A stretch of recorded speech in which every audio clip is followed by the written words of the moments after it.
Assurer un deux roues, c'est facile. Assurer un motard, c'est notre histoire. Mutuelle des motards, liberté assurée. Rendez-vous sur mutueldesmotards.fr.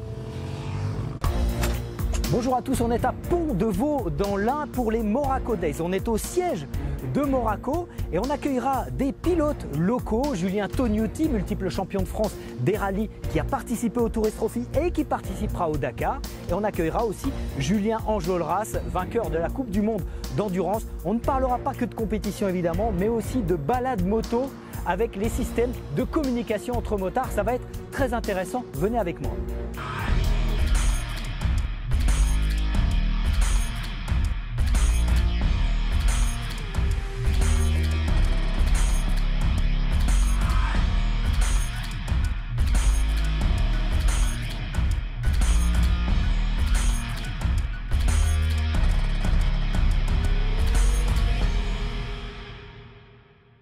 Nous sommes dans le hall de chez Moraco, ce dimanche 1er juillet, jour de Moraco Days. On est avec Jérôme Delziani qui nous accueille, le patron de Moraco. Salut Jérôme.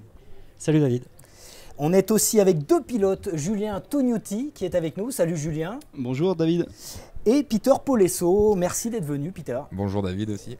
Donc les Moraco Days, c'est aujourd'hui, dimanche 1er juillet. Et les Moraco Days, c'est le jour où il y a des balades organisées. Il y a des balades cross, enduro, route aussi Jérôme.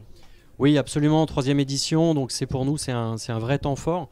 L'idée, les ingrédients, ils sont extrêmement simples, hein. C'est ouvrir les portes de l'entreprise en grand, accueillir nos clients, les professionnels de la moto, leur faire un bon coup de moto, puisqu'avant tout on aime ça, et puis passer une journée ensemble, découvrir le staff Moraco pour qu'ils fassent connaissance, et puis surtout le soir avec une grosse soirée et faire la fête tous ensemble.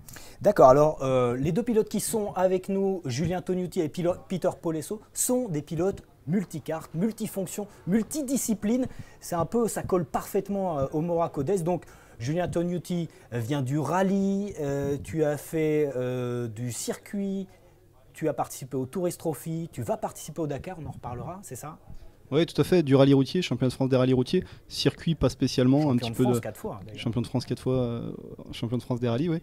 Après un petit peu de moto tour et puis l'Île de Man, le Manx Grand Prix et le Tourist Trophy.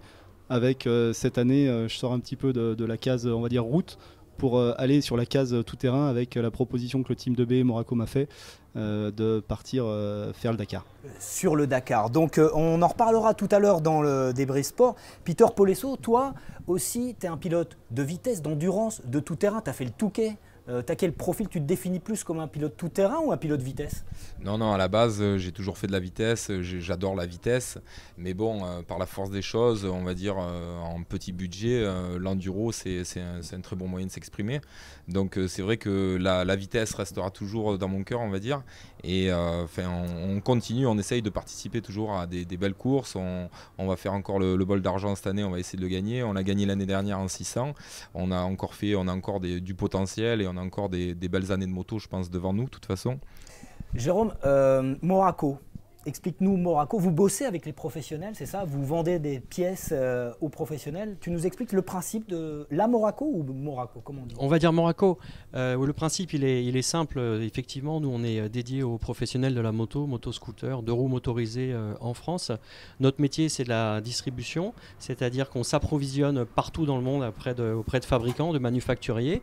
On stocke ici à peu près 18 000 références et les professionnels nous commandent par le biais de notre force commerciale, par téléphone, puisqu'on a un service commande avec 4 personnes à plein temps qui font du conseil et de la prise de commande, et avec un site internet, dans le jargon on appelle ça un B2B, qui est un site marchand pour les professionnels, ouais, où ils ont justement la liberté et la flexibilité pour passer leurs commandes, j'ai envie de dire nuit et jour, 7 jours sur 7. Et à nous ensuite, la promesse c'est, sur ce site internet, c'est que toute commande avant 16h est livrée chez le professionnel le lendemain matin. Le marché a complètement muté. Toi, c'est pas auprès des particuliers, c'est les professionnels. Nous, notre focus et notre raison d'être, sont les professionnels. Oui. D'accord. Donc le principe de ces Moraco Days, pourquoi avoir mis en place ces Moraco Days? Ça fait 3 ans que ça existe. Toi, t'es arrivé quand, Jérôme? Je suis arrivé il y a 3 ans. Voilà, t'as mis ça en place. Oui, j'ai mis tout ça de en suite. place. En fait, ça faisait partie quand je suis arrivé ici, j'ai rencontré une équipe de professionnels. J'ai vu qu'il y avait un réel savoir-faire. Et pour moi, il y avait des lignes directrices. C'était vraiment d'ouvrir l'entreprise vers l'extérieur. C'était de faire plus parler de Moraco, de notre savoir-faire, qui on était, de plus se remettre sur le devant de la scène. Et il fallait, voilà, il y avait un certain nombre de choses. Il y a des salons, il y a des catalogues, il y a de la communication, du marketing. Ça, c'est un peu mon background.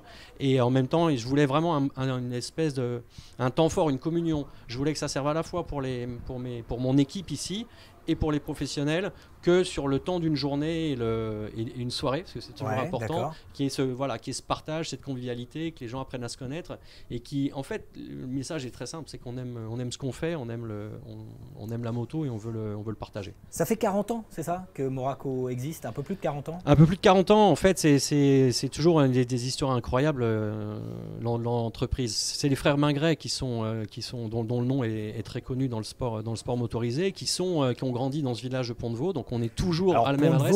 En plus, Pont-de-Vaux, c'est une ville historique pour les sports mécaniques. Pont-de-Vaux, c'est un vivier de sport mécanique. Donc, vous aidez non seulement, alors vous travaillez avec les professionnels et vous vous impliquez dans la compétition. Donc, tu sponsorises des pilotes comme Julien, enfin Moraco sponsorise des pilotes tels que Julien. On aide des pilotes et on a un team. Avant que j'arrive, il y avait un team. Le team 2B, c'est aussi une personne clé dans l'entreprise, c'est Hervé Broyer, qui est très impliqué dans le sport moto. Au départ, davantage dans le tout-terrain, motocross, supercross et enduro. Et on a toujours, et moi j'ai toujours voulu me servir, on a intensifié cette compétition en fait. Pourquoi? Pour faire parler de l'entreprise, pour éprouver les produits qu'on distribue et encore une fois pour expliquer aux professionnels qu'on aime ce qu'on fait.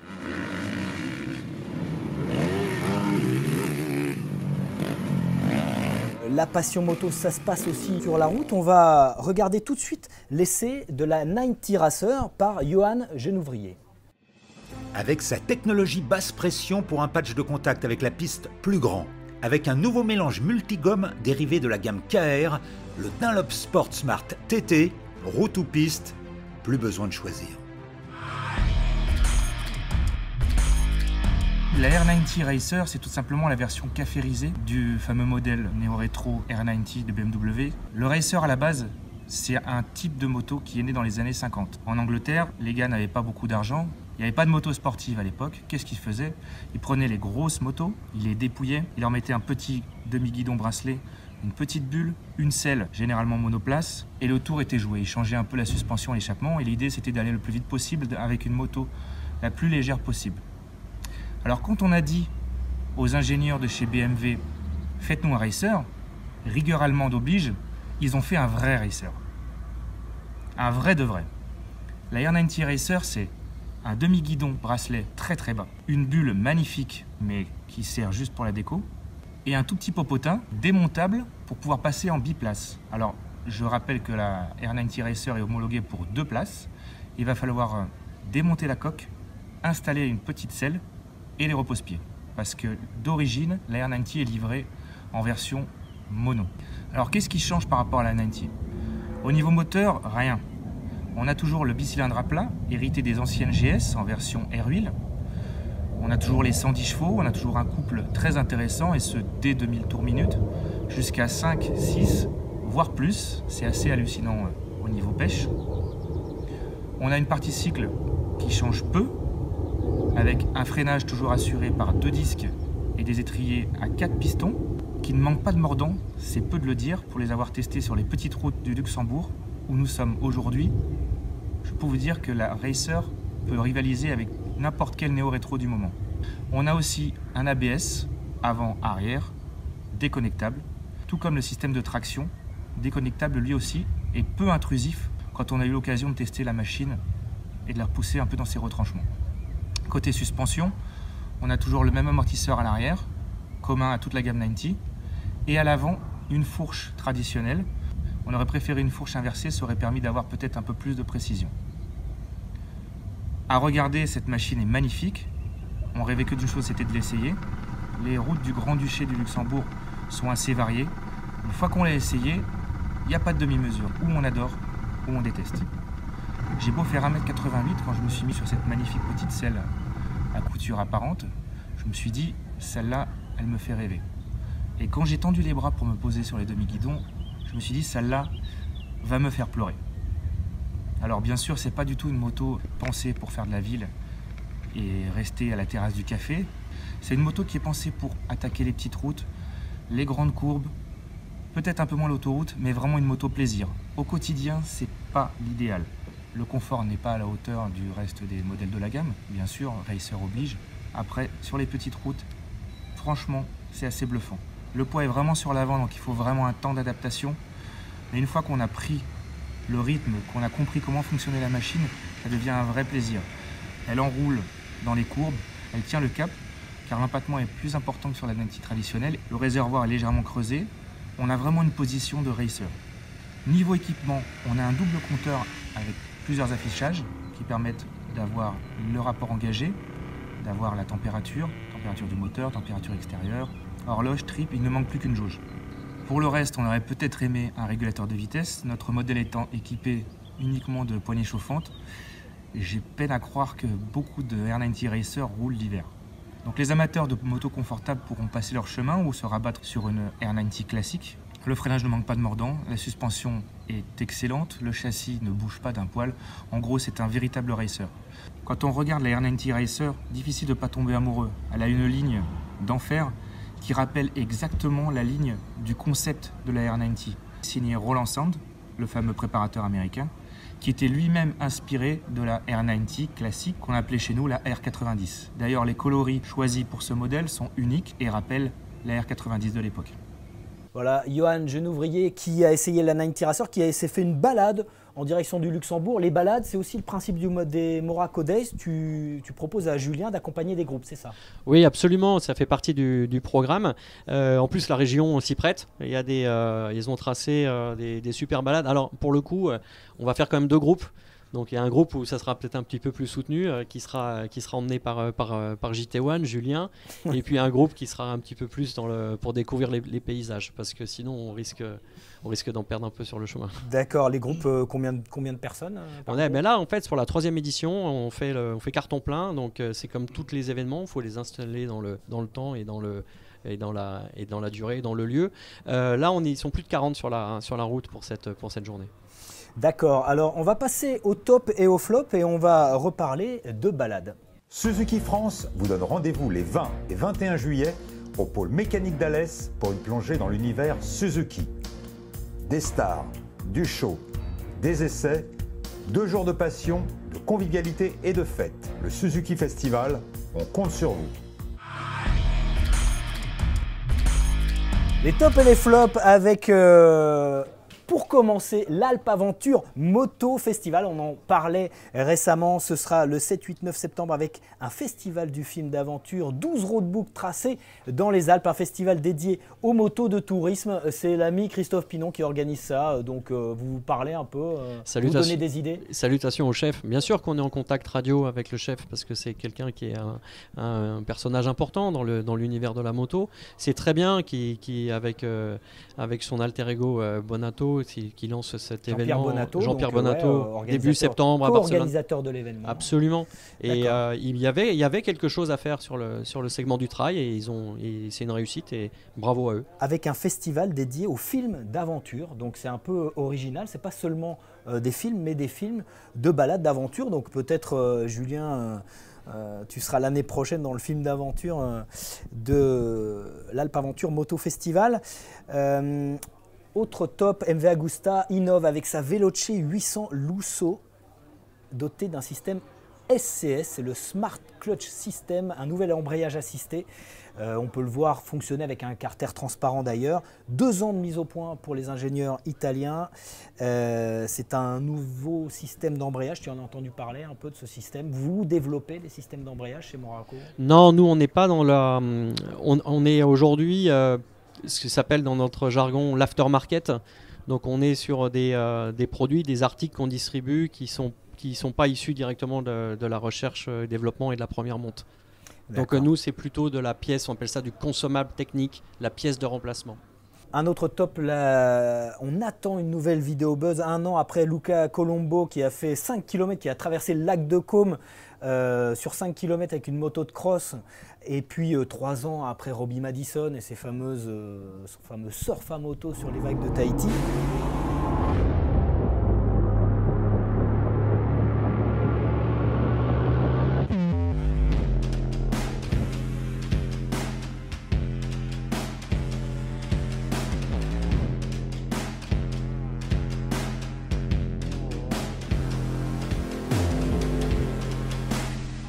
On attend la prochaine vidéo buzz sur un lac, ça vous tente, vous?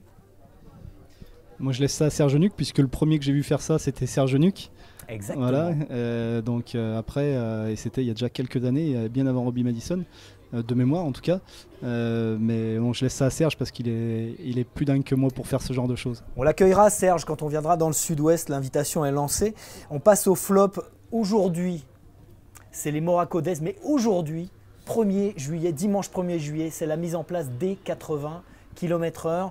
On en a beaucoup parlé, on l'a souvent mis dans les flops. Voilà, c'est aujourd'hui le jour où c'est mis en place. Qu'est-ce que vous avez un avis sur cette mise en place des 80 km/h? Oui, forcément un avis qui est plutôt défavorable, puisque on est plutôt dans la posture et dans le dogme, mais c'est aujourd'hui ce qui compte un peu sur le principe de la sécurité routière. Donc, c'est un sale coup qu'ils aient fait ça le jour des Moraco Days. Justement, nous on a fait les Moraco Days pour contrebalancer cette mauvaise nouvelle, et justement Vous allez respecter les 80 km/h, Julien, sur la balade? J'espère. Sur la balade, de toute façon, on prend que des petites routes, donc à mon avis, les 80 km/h, on aura déjà, moyenne, je pense, de moyenne, bien sûr, on aura déjà du mal à les atteindre. 80 km/h de moyenne. C'est que des petites routes sinueuses. Donc, faire que des cols. Ouais, toi, Julien, tu es multiple champion de France des rallyes. Il ne faut pas nécessairement aller vite pour se faire plaisir en moto. Non, c'est ça qui est intéressant, c'est que justement, sur le championnat de France des rallyes et sur les petites routes techniques et sinueuses de ce type d'épreuve, il n'y a pas besoin d'aller vite en fait. Il faut que ce soit sinueux, quoi. Il faut que ce soit sinueux. On est sur des petites routes qui sont vraiment pas larges, où des fois on a du mal à se croiser à deux voitures, donc forcément ça convient parfaitement. On peut avoir beaucoup de sensations sans forcément aller vite. Moi je pense quand même que pour les 80 c'est un problème. C'est un problème de fonctionnement. Il faudrait qu'on apprenne aux gens à conduire plutôt que de la répression, quoi. Il n'y a pas assez de formation, il y a trop de répression, quoi. Et si on apprenait aux gens à conduire, à savoir se tenir et ainsi de suite, le monde fonctionnerait beaucoup mieux, quoi. Ouais, c'est un positionnement qu'on a aussi Sans Concession, et ça se heurte au dogme de la sécurité routière qui considère que mieux on sait conduire, plus on va vite, donc plus on se met en danger. On n'est pas d'accord, mais voilà, chacun ses positions. En tout cas, c'est aujourd'hui que se met en place les 80 km/h. On préfère passer maintenant à la rubrique TechnoShop de Valentin. Salut à tous, bienvenue dans ce nouveau TechnoShop où il sera question de support de téléphone pour votre deux roues. Avec le nombre d'applications moto dont on vous a déjà parlé dans l'émission, il était logique de voir un peu ce qui existe pour installer votre smartphone au guidon. L'un des meilleurs exemples, c'est le système de fixation proposé par la société Quadlock, spécialiste de ce genre de support pour un grand nombre d'activités, que ce soit la course à pied, le vélo ou la conduite auto. Cette marque australienne a imaginé un système simple et pratique pour les motos et les scooters. Il se compose d'un bras de fixation à installer soit sur votre guidon, soit sur la branche de votre rétroviseur, tout dépend de ce que vous conduisez. Il ne vous reste alors plus qu'à verrouiller votre smartphone grâce à un système quart de tour. Il vous appartient d'ailleurs de choisir entre une coque dédiée à votre portable et résistante au choc, disponible pour la plupart des modèles Apple et Samsung, ou un système de verrouillage universel qui lui va se coller à l'arrière de la coque de votre téléphone. Pour offrir une protection contre la pluie et la poussière, il existe même une housse de protection étanche, pratique à installer, qui en plus a l'avantage de conserver le tactile de votre écran. Seul bémol, l'absence de solution pour les propriétaires de motos sportives et aussi les tarifs un petit peu élevés puisque les prix débutent à 55 € pour le support de rétroviseur et la fixation universelle.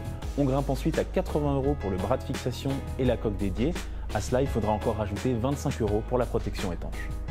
Merci Valentin. On passe maintenant au débrief sport. Le débrief sport avec un nouvel invité, Julien Enjolras. Bonjour Julien. Salut David. Tu nous rejoins pour surveiller ta moto qui est derrière, c'est ça? Ouais, c'est ça, tout à l'heure j'ai entendu que tu voulais l'essayer, donc du coup je suis arrivé en courant pour t'en empêcher, quoi. Je suis pas en veine en ce moment, surtout qu'apparemment Ouais, après les noms... Je suis pas très fiable en ce moment. Mais bon, elle est belle cette moto. Elle est victorieuse de la Coupe du Monde d'endurance. Tu nous expliques? C'est ça, elle est dans son jus de la dernière course à Oschersleben en Allemagne.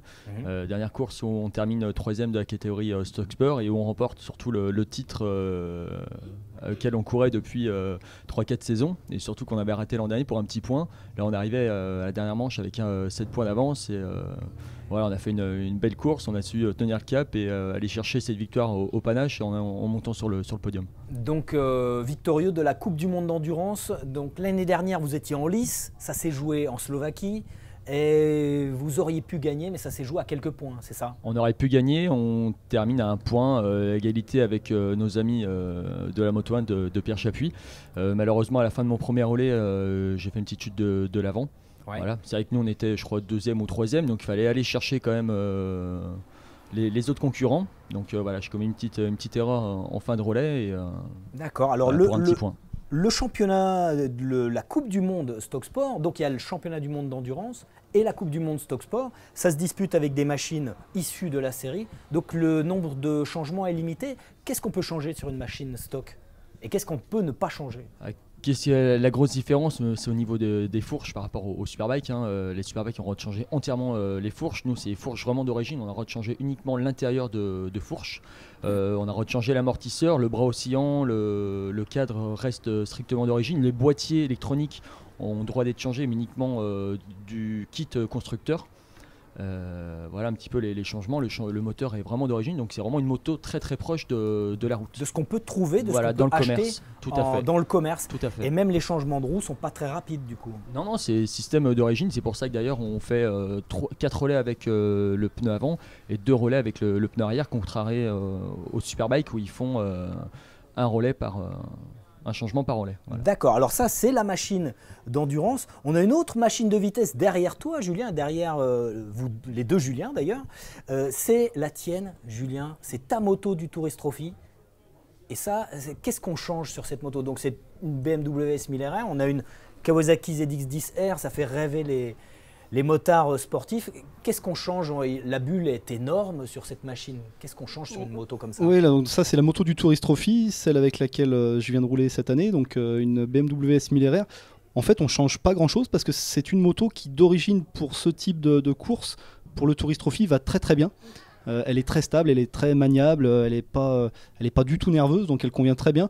Après, il faut effectivement, comme on le voit ici, mettre une bulle qui est assez haute pour justement être bien abrité, parce qu'il faut savoir que la course fait 6 tours, la course en 1000 fait 6 tours, et que le tour fait 60 km, donc ça fait... 60 km avec des vitesses de plus de 300 km/h, c'est ça? Oui, bien sûr, avec des vitesses de plus de 300 km/h. Et sur route défoncée, il y a 260 virages avec 70% des virages qui sont en aveugle. Donc voilà. Après, qu'est-ce qu'on va mettre? On va mettre essentiellement un gros réservoir, un réservoir de 24 litres, comme un réservoir d'endurance qu'on peut trouver sur la moto de Julien. Ouais. Donc voilà, parce qu'en fait, on fait un ravitaillement tous les 2 tours. Il faut savoir que le tour fait 60 bornes, mais qu'on ne peut pas faire 2 tours avec un réservoir d'origine. Donc un réservoir d'endurance obligatoire, et puis après une ligne complète, voilà, et puis après la moto est quasiment d'origine, quoi. Il y a pas grand chose de plus. Les suspensions essentiellement aussi, bien sûr, parce que ça va être le gros du travail, parce qu'il y a des grosses contraintes sur les suspensions sur l'île de Man. Il y a même un saut, effectivement, il y en a pas qu'un, il y en a vraiment plusieurs. Ouais. Des sauts, celui à mon avis auquel tu penses, c'est Ballow Bridge, parce que c'est celui qu'on voit souvent. C'est pas le plus rapide, c'est un saut à 80 km/h, mais il y en a beaucoup d'autres où les suspensions sont vraiment mis à rude épreuve, et du coup effectivement il faut des suspensions de qualité et qui puissent encaisser surtout les gros chocs et les grosses contraintes et les grosses compressions de ce circuit atypique. Jérôme, Moraco sponsorise ces 2 pilotes extrêmement brillants. Ils ont gagné pour Julien, c'est le français, le recordman du Tourist Trophy, le français. Exactement, le record du français le plus rapide au TT. En combien de temps alors Le chrono que j'ai fait, c'était dans le dernier tour de la course senior, c'est 18 minutes 09. Ça fait un tour à plus de 200 km/h de moyenne. Sur les petites routes de l'île de Man, entre les maisons, les arbres, tout ça, c'est impressionnant. Pour ceux qui ne connaissent pas les vidéos du Tourist Trophy, je vous invite à aller les regarder, c'est vraiment impressionnant. Donc T'es fier, j'imagine, Moraco est fier de supporter des pilotes comme Julien et Julien? Oui, oui, bah, naturellement on est fiers, on est enchanté. Encore une fois, c'est des pilotes exceptionnels, mais c'est des vraies personnes. Ils sont pas loin d'ici, donc on est dans le partage. On est aussi on est dans la région, et ça nous plaît aussi. Qu'est-ce qu'il faut faire pour les faire gagner? Vous les menacez? Il y a des primes? Il y a quoi? Bon, qu'est-ce qu'il y a? On a toujours un peu nos petits secrets. Hein. Donc, du kidnapping ou des choses comme ça? Le pot belge, des choses comme ça. Ouais. Mais voilà. Non, mais ils sont tout à fait. En plus, ils ont la bonne. Ils ont la bonne attitude, le bon comportement, et en fait c'est des compétiteurs avant tout, donc ils n'ont pas besoin de nous par rapport à ça. Nous, ce qu'il faut, c'est qu'on les accompagne dans leur programme et dans tout ce dont ils ont besoin comme dotation, comme pièce qui peut leur aider sur la fiabilité, sur la performance, et c'est l'histoire qu'on raconte aussi à travers ces deux pilotes. La fiabilité, c'est un point essentiel en endurance comme au Tourist Trophy. Il faut que les motos tournent, c'est pas forcément la performance. Oui, moi la hantise que je peux avoir quand je prends le départ d'une course comme le Tourist Trophy, ça peut être la casse mécanique. Voilà, donc ça c'est quelque chose qui peut faire peur, parce que là-bas, si on a un moteur qui bloque, quand on est à 300 km/h, il n'y a pas de dégagement. Donc après, pour pallier ça, il faut s'entourer des meilleurs partenaires pour avoir les meilleures pièces. Et c'est ça qui est important dans tous les partenariats qu'on a, et notamment avec Moraco, c'est de pouvoir mettre les meilleures pièces sur la moto pour ne pas avoir de soucis et de ne pas regarder à l'économie par rapport à ça. Toi, tu jettes un œil sur la moto, tu bricoles un peu la moto? Alors moi j'ai monté mes deux motos, que ce soit la 600 ou la 1000, je les ai montées tout seul, exactement. Donc, je suis reparti du cadre nu sur chaque moto. J'ai passé des jours et des nuits à bosser sur les motos, mais c'est ce que j'aime aussi. J'ai tenu un magasin de moto pendant 10 ans, donc je sais comment ça marche. Toi aussi, Julien, tu mets la main aussi dans la mécanique, dans la moto. Toi aussi, tu prépares les motos, non? Alors pas du tout. Moi j'ai un petit peu, moi j'ai deux mains gauche, donc non, moi c'est vraiment mon boulot, c'est piloter la moto, et la mécanique c'est pas trop mon. Alors mon frère. Ton frère. Voilà. Nous c'est vraiment une histoire comme tu sais, de famille. Il y a le père qui est à la tête un petit peu de la structure, mon frangin qui est le chef mécanicien, qui vraiment lui c'était sa passion. Il a fait un petit peu de course quand il était plus jeune, mais c'est vrai qu'il a vite arrêté. Il était parti faire des études à l'école de la performance. Voilà, dans le sud-ouest. Dans le sud-ouest, tout à fait. Et ça fait des années qu'il s'occupe merveilleusement bien des motos. C'est lui qui les soigne. Donc la fiabilité, c'est une affaire de famille. C'est ça, tout à fait. Au Tati Team. Et ton père, team manager, c'est ça? Voilà, qui a été ancien pilote aussi et qui nous suit depuis des années. Maintenant, le Tati Team, si je te dis pas de bêtises, moi ça fait 22 ans que je cours, et le Tati Team doit avoir 24 ans à peu près d'existence. La fiabilité, très important sur pareil, l'endurance, surtout en endurance, c'est la clé. Si on a le moindre problème, on peut perdre beaucoup de place, donc d'avoir, comme disait Julien, des pièces fiables, c'est ultra important, et c'est pour ça qu'aujourd'hui, c'est vrai que ça fait plus de 20 ans aussi qu'on est aidé par la Moraco, à l'époque avec les frères. Plus de 20 ans, ouais. Vous êtes à combien d'ici? Toi, tu habites à combien d'ici? Je suis à 50 minutes d'ici, dans le Beaujolais. D'accord. Et toi, Julien? On habite à côté. On est à 5 km l'un de l'autre, si tu veux. Donc, vous connaissiez avant? On est vraiment. Ça fait longtemps très longtemps qu'on se connaît. Avant de monter le magasin, je l'ai aidé un petit peu sur les courses. Quand Julien roulait en championnat du monde 600 Super Sport, ou quand il faisait de la vitesse en Espagne, je partais avec eux, je les aidais à mon petit niveau, parce que voilà, j'ai pas. C'est une affaire de famille. Non, mais je trouve ça magnifique en fait ce qu'ils font justement en famille. C'est quelque chose aussi que j'aurais aimé pouvoir partager avec mon père, avec un frère, etc. C'est vraiment chouette d'arriver à ce niveau de performance là et de pouvoir dire waouh, c'est beau, on l'a fait en famille. C'est déjà beau d'y arriver, mais d'y arriver en famille, c'est encore plus beau. Tu savais qu'il y avait un complot, Jérôme, toi? Non, mais en fait, que tu me demandais les petits secrets, et ils viennent de le dévoiler. On a un élevage qui est à 50 minutes de l'entreprise, donc c'est assez pratique. Non, je voulais juste faire un Beaujolais, quoi. Ah ouais, au Beaujolais, ouais. Il parlait de peau belge, mais c'est le Beaujolais en fait. Exactement. Ah ben, le secret, c'est le Beaujolais. Non, par rapport à ce support qu'on leur apporte, par rapport à la fiabilité, nous, le positionnement de l'entreprise, c'est distribuer des marques qui sont reconnus et qui ont aujourd'hui une valeur ajoutée. Voilà. C'est vraiment la manière dont on veut travailler et c'est ce qu'on offre aux professionnels. Donc si on dit un mot qui est un mot commun, c'est sur la transmission. Et ben aujourd'hui, on distribue les chaînes DID. Il n'y a pas la peine d'en faire encore l'éloge. Et avec la transmission et les couronnes Super Sprox. Voilà, c'est aujourd'hui ce qu'on distribue sur le marché. Et il n'y a pas mieux aujourd'hui sur le marché. Alors on parlait avec toi Julien du fait que tu étais le seul pilote à avoir fait, quand tu l'auras fait, le Tourist Trophy et le Dakar. Comment ça se prépare un Dakar quand on n'a jamais mis, comme tu me l'as dit tout à l'heure, les roues dans le sable? Ouais, la particularité, c'est que quand le team 2B Moraco m'a proposé justement ce projet au mois de décembre 2017, en me disant est-ce que ça t'intéresserait de faire le Dakar, j'ai déjà eu du mal à comprendre pourquoi il m'avait choisi moi, puisque je n'ai jamais fait une course de cross, jamais fait une course d'enduro et je n'avais jamais roulé dans le sable avant. Donc on s'est tapé dans la main, on s'est dit allez on y va, et justement c'est le défi que ça représentait qui était intéressant, de partir justement de zéro. Donc il a fallu s'entraîner énormément physiquement pour pallier un petit peu le manque de technique. Tu m'as dit que tu as perdu pas mal de kilos. Effectivement, j'en ai repris un petit peu, ça je vais t'évitera de...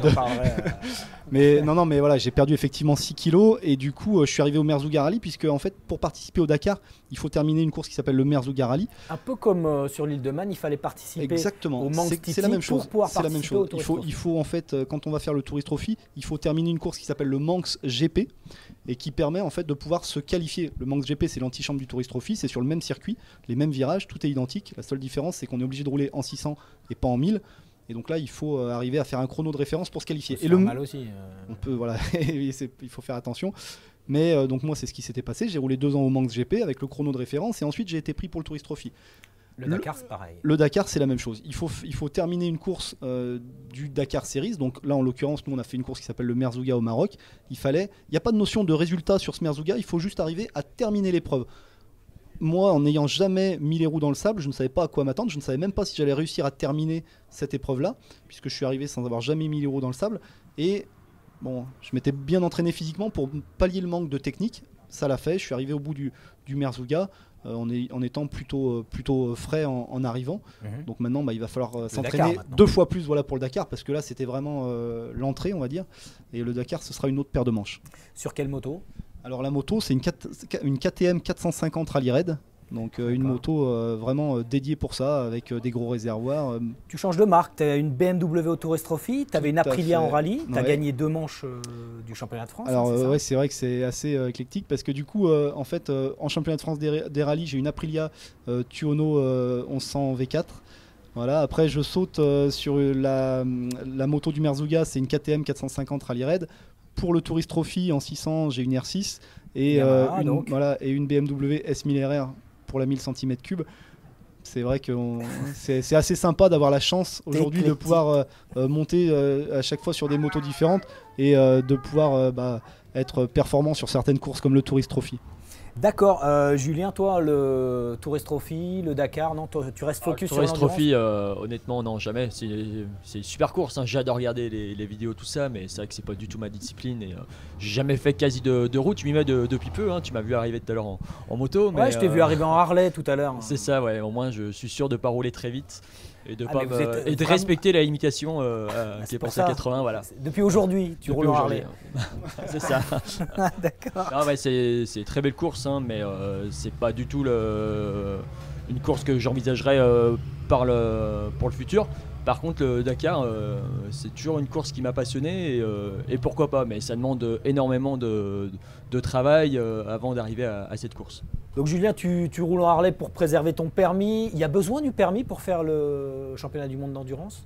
Non, pas du tout. J'ai passé derrière le permis il y a quelques années et je faisais déjà du circuit. Il faut simplement passer le CSM, c'est un petit certificat d'aptitude au sport voilà, moto. C'est ça. Ça se passe sur une journée auprès de la fédération des motoclubs et ça suffit pour pouvoir rouler sur circuit. D'accord. Pour faire le Tourist Trophy et le Dakar, il faut le permis? Alors le championnat de France des rallyes, je pense. Ouais, le Tourist Trophy, ils n'ont pas besoin du permis puisqu'on est sur une route qui est fermée complètement. Pourtant, c'est une route de tous les jours. C'est une route de tous les jours, mais qui pour le coup est fermée. Donc on n'a pas besoin du permis. Pour le Dakar, bien sûr qu'on a besoin du permis, puisque le Dakar, en fait, ça va être exactement la même chose qu'un championnat de France des rallyes. Le championnat de France des rallyes sur la route, le Dakar en tout terrain, mais on va avoir des portions de spéciales chronométrées qui vont être sur route fermée.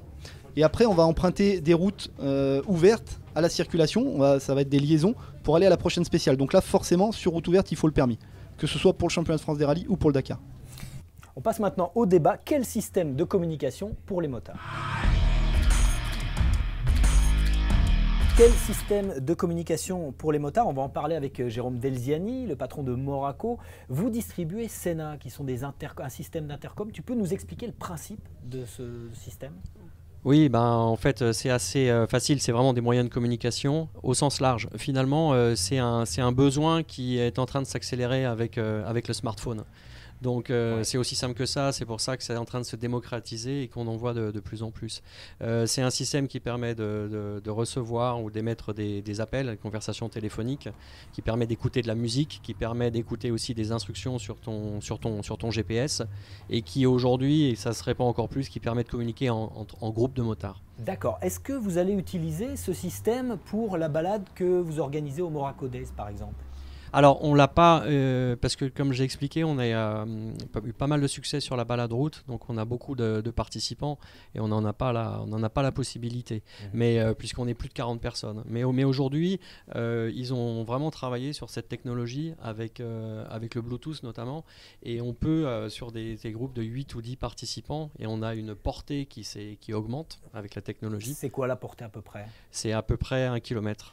Donc ça veut dire que 8 motards, par exemple, peuvent communiquer ensemble sur une même balade, c'est ça? Oui, c'est absolument ça. En fait, ils vont appairer le système, l'intercom Sena, les uns les autres, et ils vont pouvoir effectivement même partager de la musique ou communiquer entre eux. D'accord, on est loin du tuyaucom il y a 20 ans. Ouais, on s'en éloigne un peu. Ouais, on s'en éloigne un peu. S'il y a des bavards, on peut s'en passer, on peut les zapper? Toujours, les bavards, ça reste un problème de toute façon. Donc oui, on peut les muter, oui, on peut leur dire on peut les muter, mute. Okay. Voilà, mute. D'accord. Ou alors faut les sommer. Faut les sommer aussi. Oui. D'accord. Donc la communication pour les balades, évidemment, on en comprend le sens, même si moi, personnellement, la communication, j'ai essayé avec un système BMW de casque connecté, ça me perturbe assez. Alors, j'ai peut-être pas l'habitude, mais j'ai pas l'habitude d'être interrompu dans ma concentration à moto. Oui, alors ça dépend complètement des uns et des autres en fonction de l'usage et en fonction de... Alors, on a dit que ça s'est élargi avec la communication en groupe de motards, mais le premier usage aujourd'hui, ce qui est le plus populaire, c'est en duo en définitive. C'est pouvoir échanger sur la avec son passager, sa compagne ou sa passagère. Voilà. Donc ça c'est pour les balades, on en comprend l'intérêt.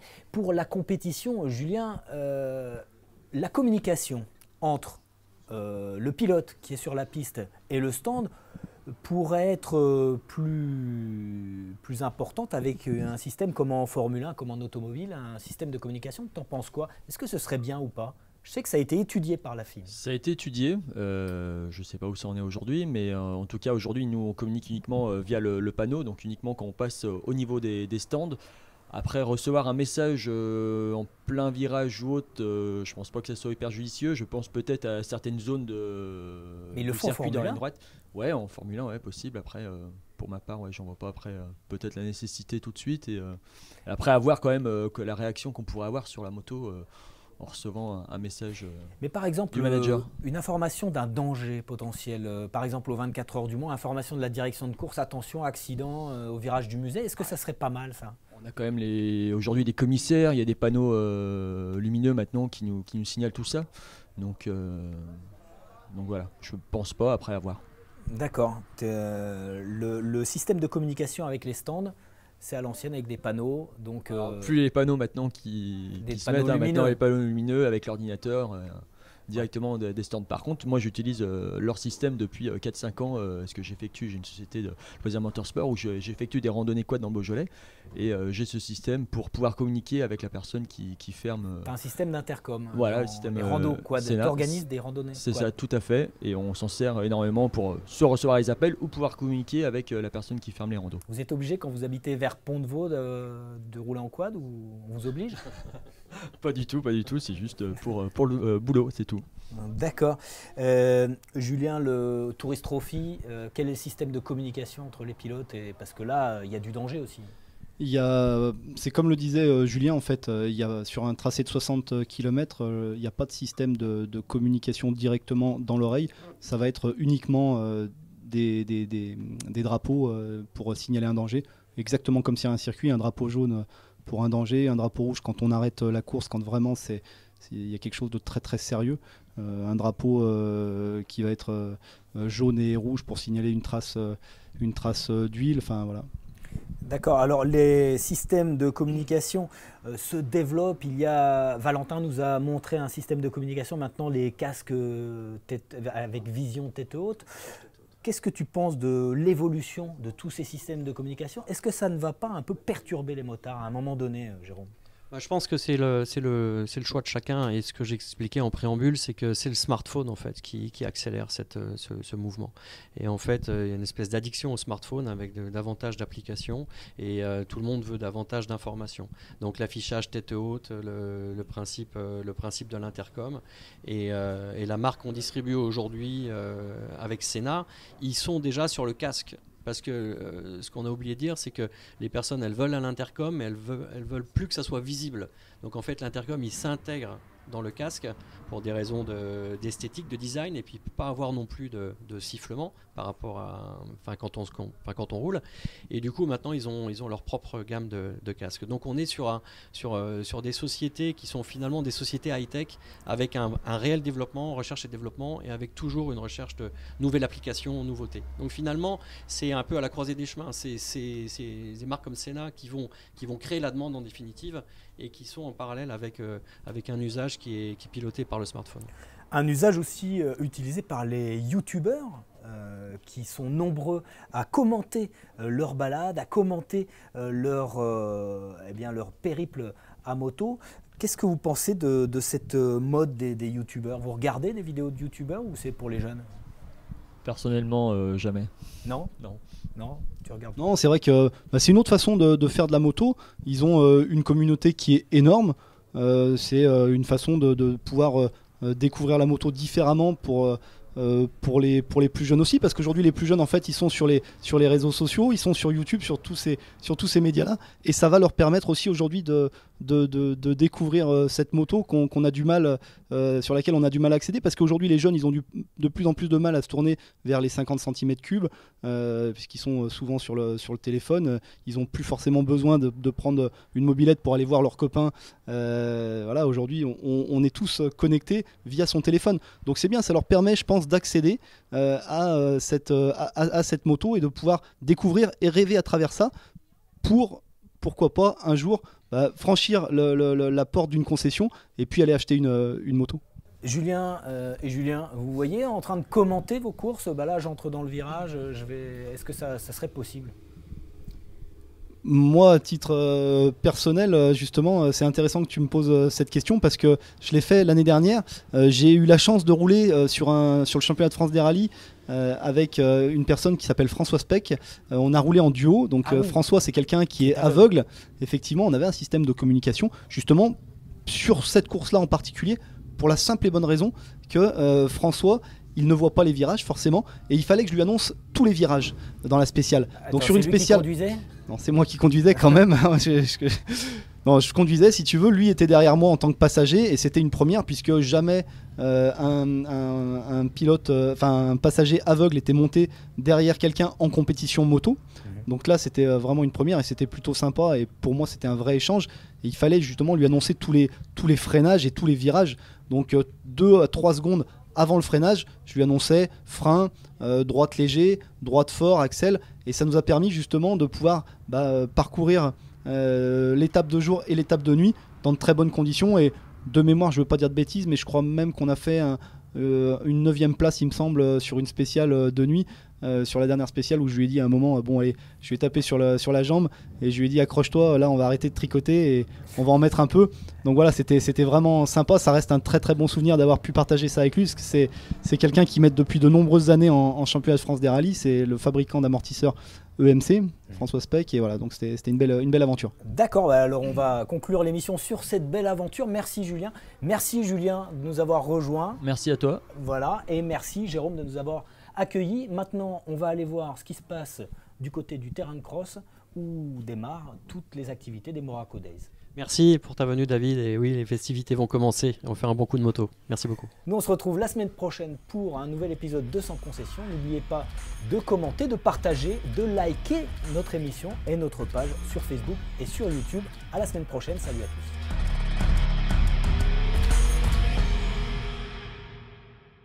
tous. Assurer un 2 roues, c'est facile. Assurer un motard, c'est notre histoire. Mutuelle des motards, liberté assurée. Rendez-vous sur mutueldesmotards.fr.